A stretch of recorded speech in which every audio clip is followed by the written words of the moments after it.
Bismillahirrohmanirrohim. Assalamualaikum warahmatullahi wabarakatuh. Syukur alhamdulillah kita dapat bersama kembali di channel Nur Hidayah.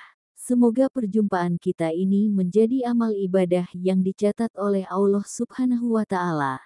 Sholawat serta salam semoga tetap tercurah limpahkan kepada Nabi kita, Nabi besar, Nabi Muhammad Shallallahu Alaihi Wasallam. Harapan dan doa saya kepada sahabat semua yang menonton video ini semoga senantiasa diberi kesehatan, umur yang panjang, dimurahkan rezeki, dan tetap ada dalam lindungan Allah Subhanahu wa Ta'ala.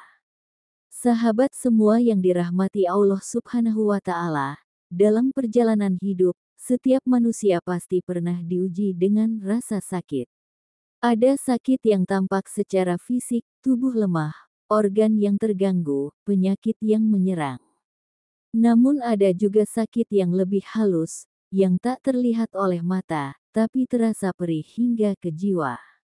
Itulah sakit batin, luka hati, rasa kecewa, kesedihan mendalam, rasa hampa, kegelisahan yang tak kunjung hilang. Dan seringkali, kita merasa tak tahu harus berbuat apa. Kita telah berobat, minum obat, terapi, bahkan menangis diam-diam, namun tetap saja, hati ini terasa kosong. Jiwa ini terasa sakit. Lalu kemana kita harus mencari kesembuhan yang sejati? Jawabannya adalah, kembali kepada Al-Quran. Kitab suci yang Allah turunkan, bukan hanya sebagai petunjuk hidup, tapi juga sebagai penyembuh, syifa, bagi tubuh dan hati. Sebagaimana Allah berfirman, Kami turunkan dari Al-Quran sesuatu yang menjadi penyembuh dan rahmat bagi orang-orang yang beriman.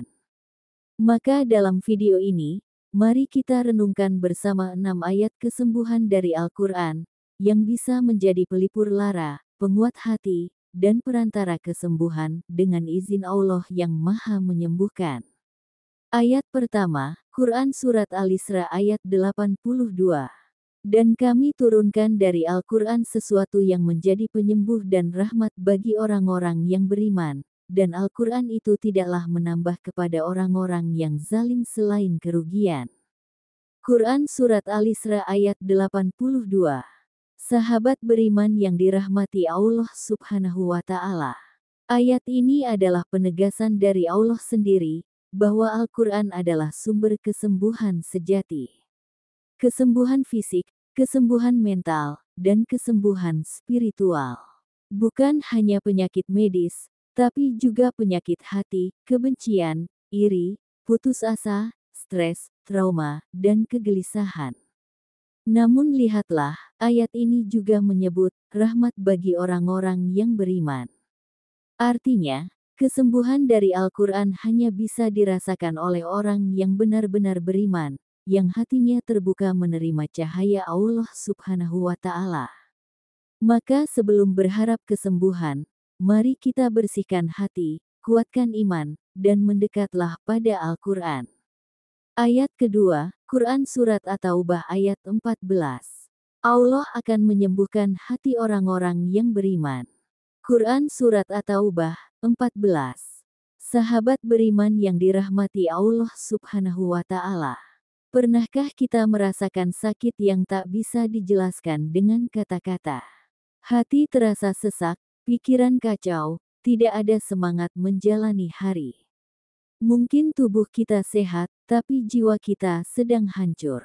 Dan disinilah Allah Subhanahu wa Ta'ala memberi janjinya, Allah akan menyembuhkan hati. Ini bukan sekadar penghiburan. Ini adalah janji yang pasti. Ketika hati sedang hancur, ketika jiwa merasa terpuruk, datanglah kepada Allah, minta Dia sembuhkan luka-luka di dalam dada. Allah Maha mendengar setiap keluh kesah yang bahkan belum sempat terucap. Dia tahu luka yang kita sembunyikan, dan hanya Dialah yang mampu menyembuhkannya dengan sempurna.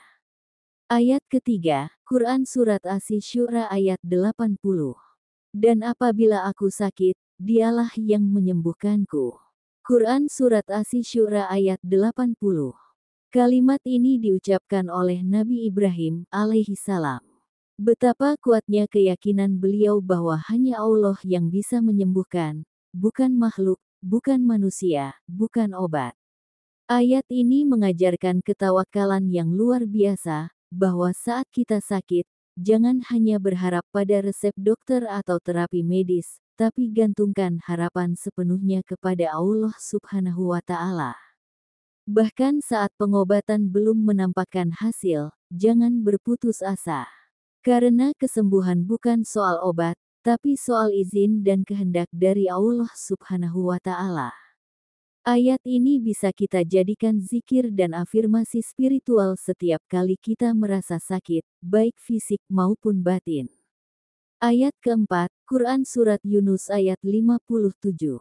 Wahai manusia, sungguh telah datang kepadamu pelajaran dari Tuhanmu, penyembuh bagi penyakit yang ada di dalam dada, dan petunjuk serta rahmat bagi orang-orang yang beriman. Quran Surat Yunus ayat 57. Subhanallah, ayat ini adalah pelukan hangat dari Allah untuk hambanya yang sedang terluka. Lihatlah, Allah menyebut penyembuh bagi penyakit yang ada di dalam dada. Penyakit di dada, bukan sekadar gangguan jantung atau paru. Tapi penyakit hati, kecemasan, ketakutan, keraguan, kemarahan, kesedihan mendalam, semua itu bisa disembuhkan dengan Al-Quran. Jangan remehkan kekuatan ayat-ayat Allah. Dengarkan lantunannya setiap hari, bacalah meski satu ayat, resapi maknanya, lalu renungkan dalam diam. Insya Allah, pelan-pelan, hati kita akan tenang, luka-luka jiwa akan sembuh. Ayat kelima, Quran Surat Fusilat ayat 44. Katakanlah, Al-Quran itu adalah petunjuk dan penyembuh bagi orang-orang yang beriman. Quran Surat Fusilat ayat 44. Lagi-lagi Allah menekankan, kesembuhan hanya akan dirasakan oleh orang-orang yang beriman. Kenapa? Karena orang beriman membaca Al-Quran dengan hati, bukan hanya dengan lisan. Mereka mendekat kepada Allah, bukan hanya sekadar ritual, tapi dengan cinta dan keyakinan. Dan ketika hati berserah, ketika jiwa percaya sepenuhnya pada kekuatan Allah, disitulah kesembuhan akan datang perlahan, seiring kedekatan kita kepada Al-Quran. Ayat ke-6, Surah Al-Fatihah ayat 1-7.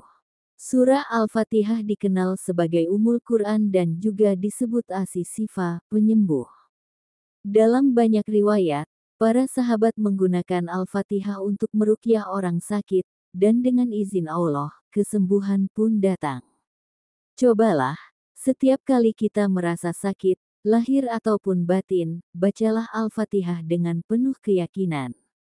Tiupkan ke tangan, usapkan ke tubuh, atau bacakan untuk orang tercinta yang sedang sakit. Yakinlah, Allah Maha Kuasa atas segalanya. Sahabat beriman yang dirahmati Allah Subhanahu wa Ta'ala, sakit bukanlah akhir segalanya.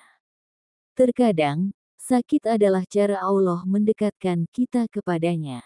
Ia adalah ujian, tapi juga rahmat. Ia adalah penggugur dosa, dan pintu menuju derajat yang lebih tinggi di sisi Allah Subhanahu wa Ta'ala.